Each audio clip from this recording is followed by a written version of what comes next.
আরে আমার সেলিব্রিটি বন্ধু দূর থেকে কার সাথে বসে আছে দেখি তো। আরে রিমন, কি অবস্থা? দিনকাল কেমন যাচ্ছে? এই তো মামা বিন্দাস। তো তোর কি অবস্থা? এই তো ভালোই। রিমন, বিয়ার খেলবি নাকি? আরে কেন খেলবো না, স্টার্ট দে মামা, একসাথে খেলি। এক সেকেন্ড দাঁড়া তো, আমার বন্ধু জয়েন দিচ্ছে। এবার স্টার্ট দে। আরে রিমন, এটা কাকে রাখছো?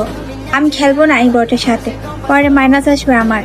আরে বাবে, এটাও আমার বন্ধু, প্লিজ একসাথে খেলি। না, আমি খেলতে পারবো না এই বটের সাথে। রুমানরে কিক মারো। কি রে রোমান, তুই কিক কেন করছিস ওরে? আরে মামা, আমার বাবু বলছে কিক করতে, তাই করে দিছি। দাঁড়া, তোরা দুজনকে পরে বুঝাচ্ছি, থাক। আরে দোস্ত, তুই কেন চলে আসছস? আমি তো বট, তুই যা ওদের সাথে খেল, সমস্যা নাই। আরে বন্ধু, দরকার হলে সব ছেড়ে দিব, তারপরে গেমটা তোর সাথে খেলবো। আরে দোস্ত, আমি ভাবি নাই যে তুই ওদের ছেড়ে আমার গ্রুপে আসবি, কিন্তু তুই চলে আসছস কেন? লাভ ইউ দোস্ত, সবসময় এভাবেই পাশে থাকিস।